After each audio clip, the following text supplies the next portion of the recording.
அனைவருக்கும் மன்மத வணக்கம். எல்லோரும் அறிந்தது சட்டப்பேரவை இப்போ பார்த்திங்கன்னா கலைக்கூடமாக மாறி இருக்குது. கலைக்கூடமாக மாற்றிய நம்முடைய தமிழக முதல்வர் விஜய் அவர்களுக்கு என்னுடைய மன்மத நன்றியை தெரிவித்துக் கொள்கிறேன். அப்புறம் சபாநாயகர் என்பது ஒரு பொது மனிதனாக இருந்து பேசணும். ஆனால் அவரும் இன்று பாட்டும் கூத்துமாக மாறிவிட்டார். அவருக்கும் என்னுடைய மன்மத நன்றி. இன்னும் நம்ம சொல்லிகிட்டே போகலாம். நம்மளுடைய தமிழ் மொழியை நிதி அமைச்சர் அவர்கள் எத்தனை முறை தமிழ் மொழியை நீங்கள் படித்தாலும் நாங்கள் கிறிஸ்துவ படிக்கிற மாதிரி இருக்காதுன்னு சொல்லி தமிழை இழிவுபடுத்தி பேசியிருப்பார். அதை நம்ம பார்த்துக்கிட்டு வேடிக்கை பார்த்தோம் பாருங்க மக்கள், அவங்களுக்கு என்னுடைய மன்மத நன்றி. அப்புறம் பார்த்திங்கன்னா, என்னடா இது சட்டப்பேரவையும் சரியில்லை, அமைச்சர்களும் இப்படி இருக்கிறாங்க, சொல்லி கொடுத்து ஏதாவது கூப்பிட்டு வந்தாலும் கூட ஒன்றும் இல்லை, அதையும் சொல்லி கொடுத்து பேப்பர் கையில் கொடுக்குறாங்க. 2 நாள் முன்னாடி இருந்து மனப்பாடம் பண்ணியாவது வரலாம், அதுக்கும் ஒன்றும் இல்லை. சபாநாயகர் என்ன சொல்கிறாருன்னா, ஒவ்வொரு தொகுதி சட்டமன்ற உறுப்பினர்களுக்கும் வாய்ப்பு கொடுக்கணும்னு சொல்லிட்டு கொடுக்குறாங்க. தயவு செய்து அப்படி கொடுக்காதீங்க ஐயா, எங்களை மானம் கப்பல் ஏற்றாதீங்க ஐயா. அதுக்கு உங்களுக்கு மன்மத வணக்கத்தை தெரிவிச்சுக்கிடுறேன் ஐயா. 1000 கோடி மன்மதே வணக்கம்.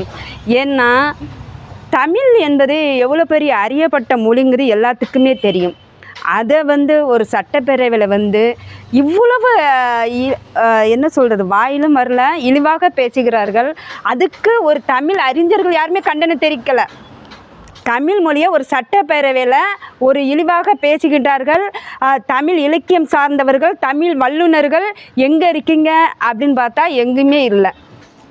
எல்லோரும் அமைதியாக இருக்கிறாங்க. ஆனால் நம்ம அமைச்சர்கள் ஒவ்வொன்றா புதுசாக பொருளை கிளப்பிட்டுருக்காங்க. அந்த கூத்தில் பார்த்திங்கன்னா சபாநாயகர் ஒரு கூத்து பண்ணுறாரு.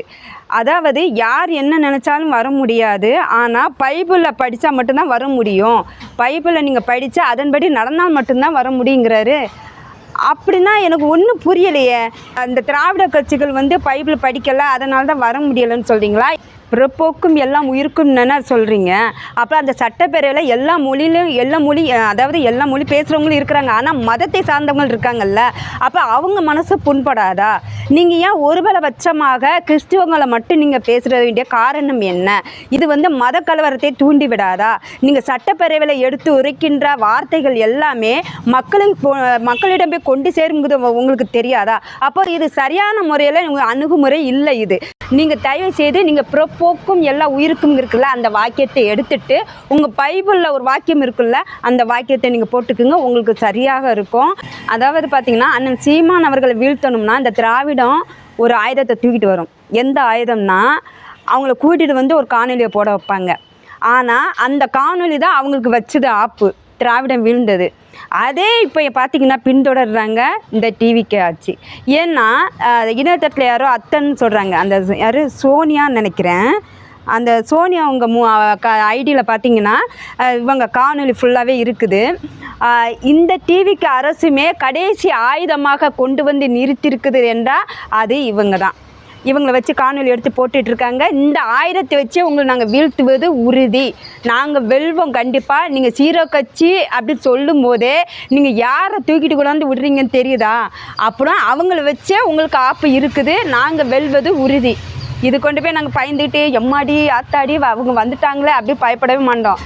நீங்கள் போங்கப்பா, எவ்வளோ நாள் நாங்களாம் தூசி தட்டிட்டு போயிட்டே இருந்திருக்கோம், அதே போல் இதுவும் மறுபடியும் தூசி தட்டிட்டு உங்களை போயிட்டே இருப்போம். நாங்கள் அத்தை சோனியா என்ன பண்ணுறாங்கன்னா ஒரு பதிவு போடுறாங்க, வெறுப்பு அரசியல் பண்ணால் இப்படி தான் அப்படின்னு சொல்லிட்டு எங்கள் அண்ணனை டேக் பண்ணி போடுறீங்களே, எது வெறுப்பு அரசியல் எனக்கு சொல்லுங்களேன், எங்களுக்கு புரியலை வெறுப்பு அரசியல்னால் என்னன்ட்டு. அதாவது நீங்கள் இந்த மாதிரி காணொலிகளை போடுறீங்களே, இது வெறுப்பு அரசியல் கிடையாதா? அதுக்கு பேர் என்ன சொல்லுங்களேன் எனக்கு கொஞ்சம். அதாவது ஒரு இலையுதிர் காலம் ஒரு காலம் வரும், அந்த காலத்தில் காஞ்ச சருகுகள் எல்லாம் பறந்து போக தான் செய்யும். அப்போ நீ காஞ்ச சருகுலாம் நீ இவ்வளோ உட்காருன்னு சொல்லிட்டு குப்பைகளை வச்சிட்டு இருக்க முடியுமா? இல்லைல்ல, பறந்து போனால் நீ பறந்து போமான்னு தான் சொல்ல முடியும். அதை விட்டுட்டு நீ என்ன வெறுப்பு அரசியல் பண்ணால் இப்படி தான் எங்கள் அண்ணனை டேக் பண்ணுறதுக்கு உனக்கு என்ன தகுதி இருக்குது? எங்கள் அண்ணன் என்ன வெறுப்பு அரசியல் பண்ணிட்டாங்க? இன்றைக்கி எங்கள் கட்சியில் பணம் சம்பாதிக்க முடியாது, அளவுக்கு மீறி பணம் சம்பாதிக்கணும்னு நினச்சா அது இங்கே இல்லைப்பாங்கும் போது அவங்க போக தான் செய்வாங்க. போகிறவங்கள பிடிச்சி வச்சுட்டே இருக்க முடியுமா? போனா போ. ஏன்னா அதுக்கடுத்து வரவங்க வருவாங்கல்ல, அவங்க வருவாங்க, அவங்க இங்கே நிற்பாங்க. ஒரே அரசியல் என்கும்போது வந்து ஒருத்தரே நின்றுட்டு இருக்கோம்டாங்க. இந்த இடத்துல நான் இருக்கிறேன்னா நானே இருக்க மாட்டேன், வேற ஒருத்தவங்க வந்து இருப்பாங்க. நான் தான் இருப்பேன்னு பிடிச்சு வச்சுட்டு இருக்க முடியாது. ஏன்னா இது அரசியல் களம். இது வந்து என் வீடு கிடையாது. என் வீட்டில் நான் தான் இருப்பேன்னு சொல்கிறதுக்கு நீங்கள் வந்து இந்த வெறுப்பு அரசியல்னு சொல்கிறது வந்து தவறான வார்த்தை. அது ஏதோதோ பேசுகிறோன்னு சொல்லிட்டு நீங்கள் பேசாதீங்க. உங்களுக்கு அழிவு கண்டிப்பாக நிச்சயம் வரும். அப்போ உங்களுக்கு நாங்கள் தான் பின்பலமாக நிற்போம். சோனியா அவர்களே, நான் என்ன கேட்குறேன்னா, வாணியம்பாடியில் ஒரு பிரச்சனை, மாவட்ட செயலாளர் பிரச்சனை, அது பாலியல் தொல்லை. சிறுவைகுண்டத்துலேயும் பிரச்சனை, 3 பெண்கள்ங்காங்க. அவங்க இன்னும் பெண்கள் நிறையா இருக்குங்கிறாங்க. அந்த பொறுப்பாளர்கள்லாம் இருக்கிறாங்களே, அவங்க மேலே ஏன் நீங்கள் கைது பண்ண மாட்டேங்கிறீங்க, நடவடிக்கை எடுக்க மாட்டேங்கிறீங்கன்னு ஏன் நீங்கள் டேக் பண்ணி ஒரு செய்தி போட்டு விட மாட்டேங்கிறீங்க, ஒரு காணொலி பதிவு செய்ய விட மாட்டேங்கிறீங்க? இப்போ ஒருத்தவங்க தூக்கிட்டு வந்தீங்களா, அவங்கள காணொலி எடுத்து போட சொல்லுங்கள். இந்த மாதிரி வாணியம்பாடி பிரச்சனை இருக்குது, சிறுவைகுண்டம் பிரச்சனை இருக்குது, இதை நீங்கள் எடுத்து பேசுங்க. நான் அவங்களை டேக் பண்ணி இந்த மாதிரியே போனீங்கன்னா வெறுப்பு அரசியல் ஆயிரும்னு சொல்லிட்டு நான் டேக் பண்ணி போடுறேன் அப்படின்னு சொல்லிட்டு நீங்கள் அப்படி காணொலி போடலாமே, ஏன் அதெல்லாம் போட மாட்டேங்கிறீங்க? சட்டம் ஒழுங்கு சீர்கேடு நடக்குது நாட்டில்.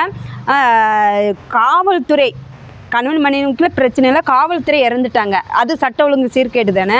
ஒரு அதிகாரியே நடு ரோட்டில் இறந்து கிடக்குறாங்கன்னா அப்போ சாமானிய மக்களுக்கு என்ன பிரச்சனை இருக்கும் யோசிச்சு பாருங்கள். அவங்க நடமாடுவாங்களா? நடமாடுறதுக்கு பயப்பட மாட்டாங்களா? சாமானிய மக்கள் எப்படி நடு ரோட்டில் வருவாங்க சொல்லுங்கள்? அப்போ நம்ம ஒரு விஷயம், அதாவது ஒரு அரசல் புரசலாக கேட்குறோம். போதையால் ஒரு குழந்தை வந்து ஒரு பையனை வெட்டி கொள்கிறாங்க. அப்போ ஒரு சட்டம் வந்து அங்கே சீர்கேடாக இருக்கப்பே தானே அந்த பையனுக்கு அந்த நிலைமை வருது. அப்போ ஒரு தவறு நடக்கிற போது நம்ம போய் கேட்டோம்னா நம்மளை கொன்றுவாங்கங்க பயம். ஒரு நல்லது செய்யணும்னு நினைத்தாலும் அவங்களுக்கு மனசுக்குள்ள வரும்ல. அப்போ இந்த மாதிரிலாம் ஒரு சமூக சிந்தனை இருக்கிறவங்கெல்லாம் பயந்துக்கிட்டு ஒதுங்கிட்டு இருக்கிறாங்க. அதுக்கு ஒரு பதிவை போடுங்க அத்தை சோனியா அவர்களே, முதல்வர் விஜய் அவர்களே.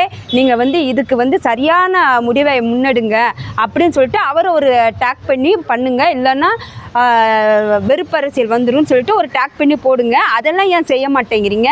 ஏன்னா உங்களுக்கு வர்றது எல்லாமே நாம் தமிழர் கட்சி. நாம் தமிழர் கட்சியை நீங்கள் மைனஸ் பண்ணணும்னு சொல்லிட்டு நீங்கள் என்ன பண்ணிகிட்ருக்கீங்கன்னா உங்களே அழிவு பாதைக்கு தான் கொண்டு போயிட்டுருக்கீங்க.